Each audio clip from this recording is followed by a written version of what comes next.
बेटा था वो दृढ़ता का भंडार। वल्लभ भाई पटेल नाम कहलाता था सरदार। कृषक कार्मिक जनगण से था उसको प्यार अपार। अखिल देश ने उसे रहनुमा किया था स्वीकार।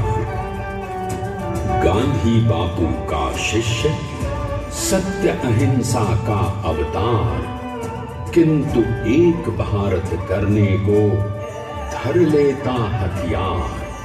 लौह पुरुष संबोधन था वो लोहे की दीवार।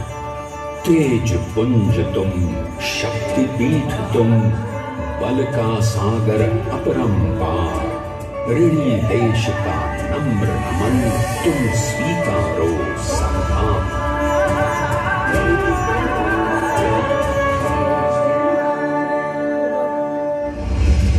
1857 में अंग्रेजों को ललकारने वाले पहले स्वतंत्रता संग्राम के एक सक्रिय सिपाही थे झवेर भाई पटेल। करमसद गांव के इस बहादुर देशभक्त किसान और उनकी पत्नी लाड बाई के 5 बेटों और 1 बेटी में से चौथे पुत्र थे वल्लभ भाई। बालक वल्लभ ने करमसद के बाद नडियाद से अपनी हाई स्कूल की शिक्षा पूरी की। फिर 13 साल की उम्र में उनकी शादी भी हो गई छोटी सी झवेर बाई से। 2 बच्चों, बेटी मणिबेन और बेटे डाया भाई को जन्म देने के बाद झवेर बाई असमय ही चल बसी। सदी बदलने और 20वीं सदी आने पर उनका जीवन भी एक चमत्कार की तरह बदला। प्लीडर का इम्तिहान पास करके वो वकालत करने लगे। पहले गोधरा, फिर आणंद और उसके बाद अहमदाबाद में। मगर जल्द ही वकालत छोड़कर वो बैरिस्टर बनने की इच्छा से इंग्लैंड चले गए। लंदन में बैरिस्ट्री में अव्वल आने और वजीफा जीतने वाले वो अनोखे भारतीय थे।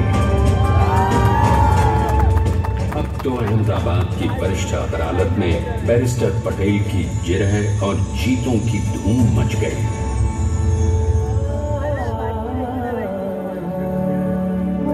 तभी एक युग पुरुष ने वल्लभ भाई के जीवन की धारा ही बदल दी। दक्षिण अफ्रीका में सत्याग्रह के अहिंसक अस्त्र से गोरे शासकों को सबक सिखाकर भारत वापस आए बैरिस्टर मोहनदास करमचंद गांधी से मिलकर वल्लभ भाई ने अपने कुछ वर्षों से सीखे विदेशी व्यवहार और संस्कार हमेशा के लिए त्याग दिए और अब वो अपने खेड़ा के किसानों को हक दिलाने के लिए बापू के साथ आंदोलन में कूद पड़े। अब उनके पैरों में जूते नहीं, गांवों की धूल थी। हृदय में भारत भूमि की शस्य श्यामला धरती।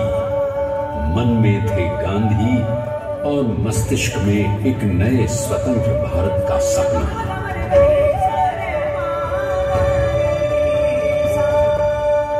किसानों की यातना का समाचार उनके पास पहुंचा। तुरंत वल्लभ भाई वहां पहुंचे और यूं शुरू हुआ भारत का सबसे बड़ा और सफल किसान आंदोलन बारडोली। वल्लभ भाई ने बारडोली के 87,000 किसानों को ऐसा अटल अडिग अचल मनोबल दिया कि अंग्रेजी सरकार हिल गई और 1 बरस के बाद उनका लगान माफ कर दिया गया। अब तो पूरे देश में लोग वल्लभ भाई के नाम की कस्में खाने लगे। स्वयं महात्मा गांधी ने कहा, अब वल्लभ भाई मेरे शिष्य या साथी नहीं, सारे देश के सरदार हैं और देश को मिल गया एक अनोखा असरदार सरदार।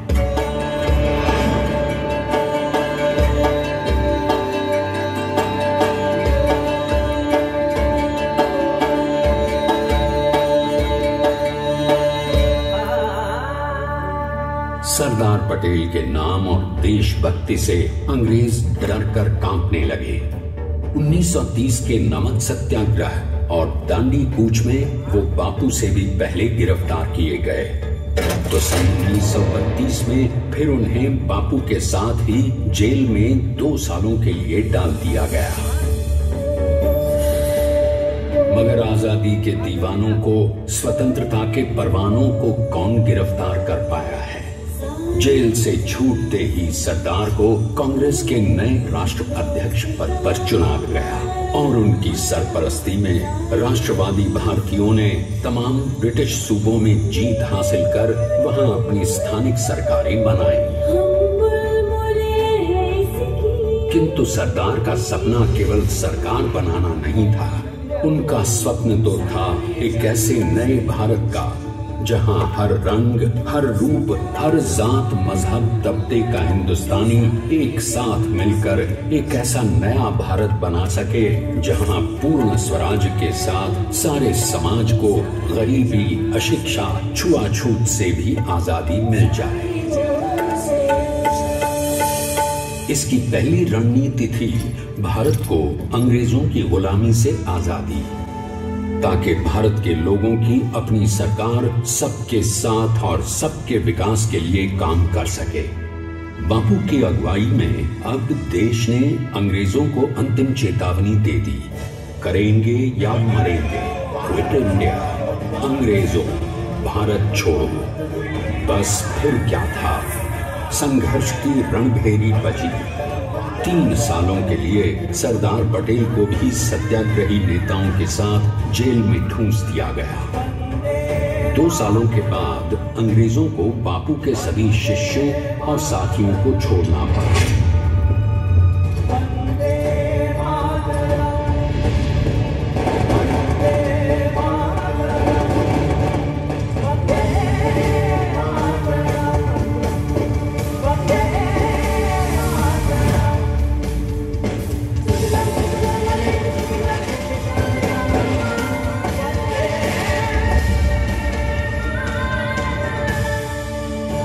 स्वतंत्रता के स्वप्न के सच होने के साथ अब सरदार पर कई एक नई जिम्मेदारियां थीं।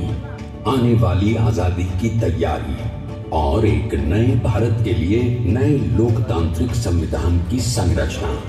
जैसा उनके साथी ने खुद कहा था, सरदार ने ही 6वीं हथौड़ी लेकर एक नए भारत को उकेरा है।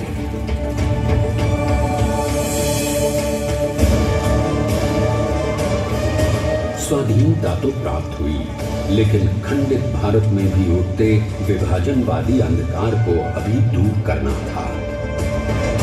जब देश के खंड खंड होने का भय उत्पन्न होने लगा, तो सरदार ने निर्भय होकर खुद अपनी केंद्र सरकार और साथियों को भी चुनौती दे डाली और जम्मू कश्मीर को बचाने के लिए सारे देश का आकाश वायुयानों से भर गया।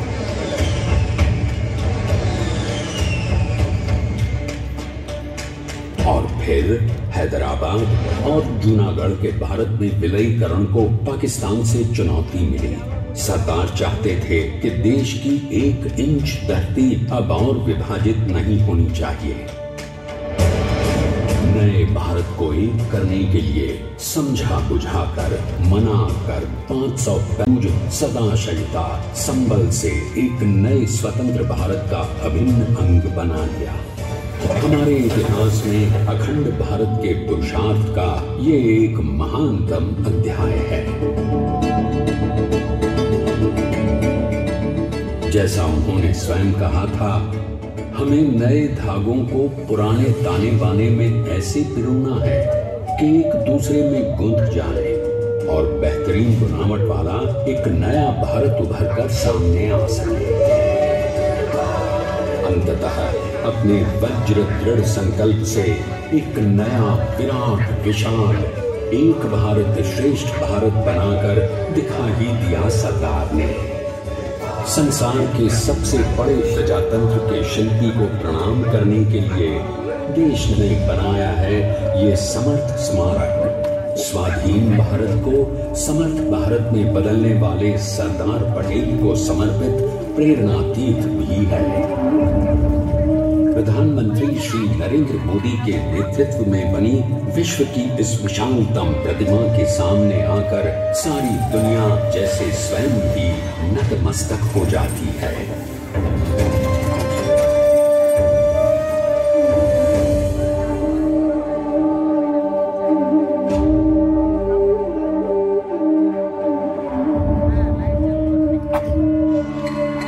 देश को बना गया वो अमित अटल, हरा सका उसे न कोई शत्रु दल। चट्टान के समान सा पुरुष प्रबल, पटेल तो स्वदेश का सम्मान है, पटेल तो स्वदेश का सम्मान है, पटेल तो स्वदेश का सम्मान है, पटेल तो स्वदेश का सम्मान है।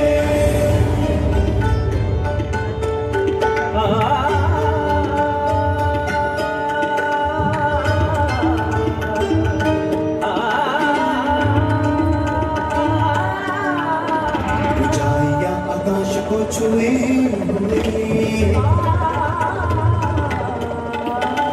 गहराइयां समुद्र की हुए,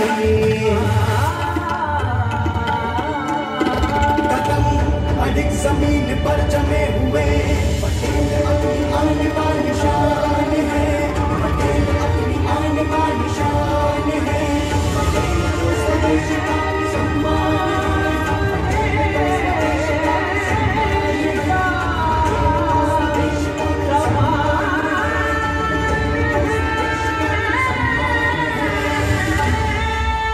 अब देखते हैं कि अपने लौह पुरुष को श्रद्धांजलि देती 182 मीटर ऊंची विश्व की सबसे विशालकाय प्रतिमा का निर्माण कैसे हुआ।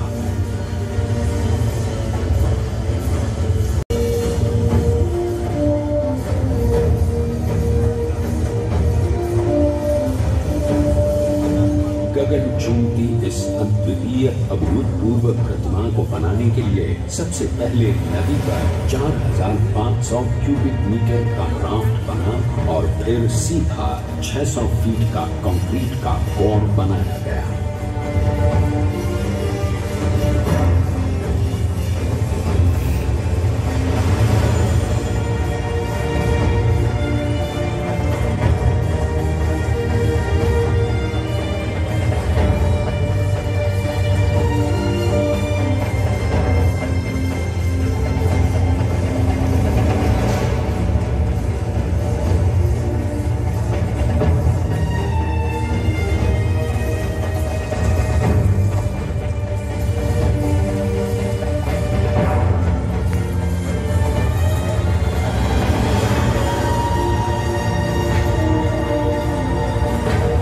इस कंक्रीट कोर के साथ लगाया गया स्टील का फ्रेमवर्क।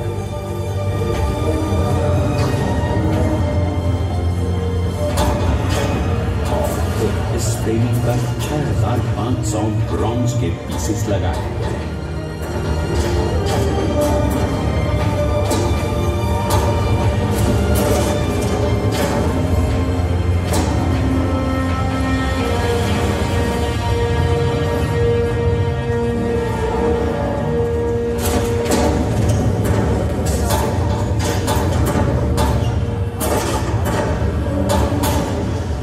सोचिए कि 182 मीटर ऊंचे इस भव्याति भव्य स्मारक के निर्माण में कितना सामान और मेहनत लगी होगी। 70,000 metric ton cement, 18,500 metric ton reinforcement steel, 6,000 metric ton structural steel और 1,700 मीट्रिक टन ब्रॉन्ज।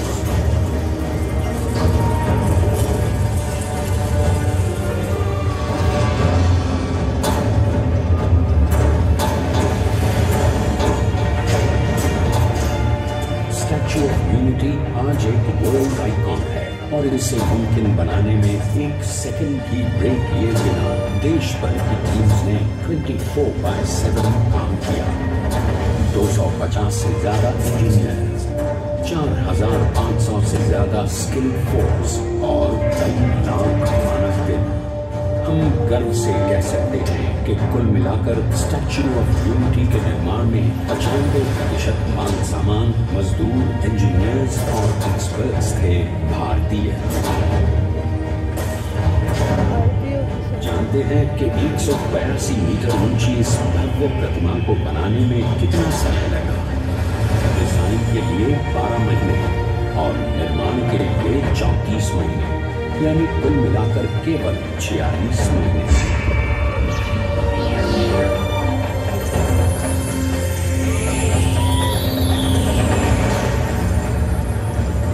और इसी तरह बनी देश के शिल्पकार की एक अनोखी अद्वितीय विशाल प्रतिमा, जो सिर्फ आज ही नहीं बल्कि आने वाले न जाने कितने सालों तक यूं ही चमचमाती रहेगी।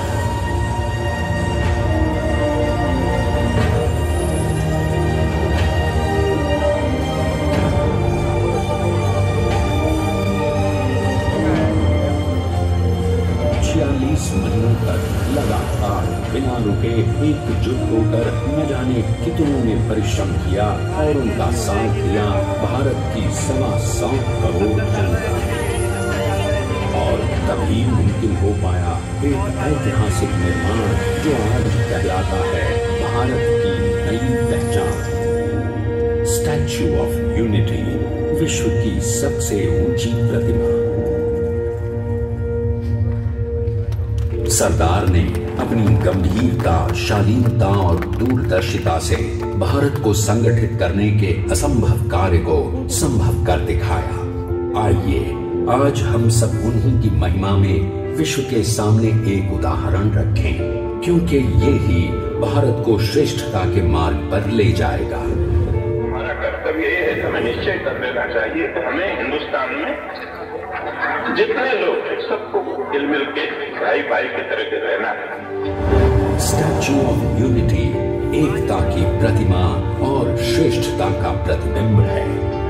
एक पहल है इस अखंड भारत को श्रेष्ठ भारत बनाने के सपने को पूरा करने के लिए। एक पुकार है हम सबको एकजुट होने के लिए। एक आंदोलन है भारत को सबसे आगे ले जाने के लिए, श्रेष्ठ बनाने के लिए। आपके योगदान और विश्वास से ही बनेगा एक भारत श्रेष्ठ भारत। एकता का स्मारक है, एकता का संदेश है कि भाषा अनेक, भाव एक, राज्य अनेक, राष्ट्र एक, पंथ अनेक, लक्ष्य एक, बोली अनेक, स्वर एक, रंग अनेक, तिरंगा एक, समाज अनेक, भारत एक, रिवाज अनेक, संस्कार एक, योजना अनेक, मकसद एक, कार्य अनेक, संकल्प एक, राह अनेक, मंजिल एक, पहनावा अनेक, मीठा एक, चेहरे अनेक, मुस्कान एक। ये एकता का संदेश लेकर के हम चले। और भाइयों बहनों, ये भारत की विशेषता है, विविधता में एकता। यही भारत की